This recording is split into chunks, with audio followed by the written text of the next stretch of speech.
কচ্ছপ শ্বাস না নিয়ে ঘন্টার পর ঘন্টা কিভাবে বেঁচে থাকে? আপনি যদি মাত্র 5 মিনিট শ্বাস না নেন কি হবে?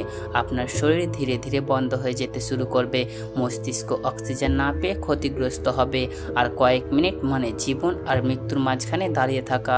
কিন্তু এই পৃথিবীতে এমন এক প্রাণী আছে যার জন্য শ্বাস নেওয়াটা কোনো বড় বিষয়ই না। কচ্ছপ। হ্যাঁ, শুনতে অবিশ্বাস্য লাগলেও কিছু কচ্ছপ ঘন্টার পর ঘন্টা, এমনকি মাসের পর মাস শ্বাস না নিয়েও বেঁচে থাকতে পারে। কিন্তু প্রশ্নটা এখানে, এটি কি সত্যি নাকি আমরা যা দেখি সেটা পুরোটা সত্য না? পানির নিচে একটা কচ্ছপকে দেখেছেন কখনো? চুপচাপ, স্থির, কোনো নড়াচড়া নেই। দেখলে মনে হয় ও যেন একেবারে শ্বাস নিচ্ছে না। কোনো বুদবুদ নেই, কোনো আওয়াজ নেই, শুধু নীরবতা। আর এই নীরবতায় আমাদের ভুল ধারণা তৈরি করে। আমরা ভাবি কচ্ছপ হয়তো শ্বাস ছাড়াই বেঁচে আছে, কিন্তু বাস্তবতা এর চেয়ে অনেক বেশি রহস্যময়। প্রথমে সত্যতা জানুন, কচ্ছপও শ্বাস নেই ঠিক আমাদেরই মতো। তাদের ফুসফুস আছে, তাহলে পার্থক্য কোথায়? পার্থক্য কতটা শ্বাস নেয় এখানে, আর কতটা শক্তি ব্যবহার করে এখানে।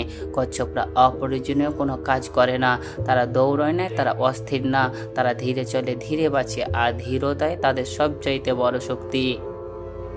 যখন কচ্ছপ পানির নিচে যায় তার শরীরে একটা অদ্ভুত পরিবর্তন শুরু হয়। হৃদস্পন্দন ধীরে ধীরে কমে যায় এবং প্রতিটি মিনিটে কম বিট হয়। মানে ওরা নিজের শরীরকে পুশ মোডে নিয়ে যায়, যেখানে কম অক্সিজেন দিয়েও বেশি সময় বেঁচে থাকা যায়।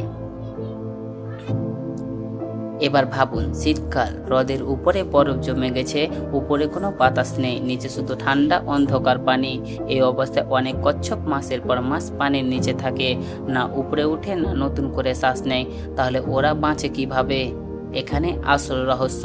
কিছু বিশেষ কচ্ছপ পানির মধ্যে থেকে অক্সিজেন নিতে পারে, এটাকে বলা হয় ক্লোয়াকাল রেসপিরেশন। মানে ওরা মুখ দিয়ে না, অন্য এক উপায়ে শরীরের ভেতর দিয়ে অক্সিজেন শোষণ করে। এই কারণে ওরা এত ধীর সময় পানির নিচে থাকতে পারে। সব কচ্ছপ এই ক্ষমতা রাখে না, কিছু বিশেষ প্রজাতি এই ক্ষেত্রে একদম আলাদা। ফিটরজি রিভার টার্টেল, এই কচ্ছপই ঘন্টার পর ঘন্টা পানির নিচে থাকতে পারে, চুপচাপ, নড়াচড়া ছাড়া, শুধু টিকে থাকে।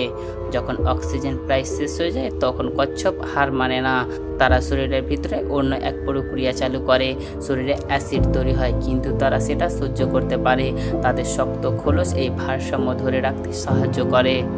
আমরা ভাবি শ্বাস ছাড়া বাঁচা অসম্ভব, কিন্তু প্রকৃতি নিজের নিয়মে চলে। কচ্ছপ আমাদের দেখায় বেঁচে থাকার পথ একটাই নয়। তবে একটা সত্যি আছে, সব জায়গায় এই ক্ষমতা কাজ করে না। যেমন দূষিত পানি, কম অক্সিজেন, অতিরিক্ত গরম, তখন কচ্ছপও বিপদে পড়ে। তাহলে প্রশ্নটা আপনার জন্য, আমরা কি সত্যি প্রকৃতিকে বুঝতে পারছি, নাকি এখনো অনেক কিছু আমাদের চোখের সামনে থেকেও অজানা? আপনার কি মনে হয় অবশ্যই কমেন্ট সেকশনে জানাবেন।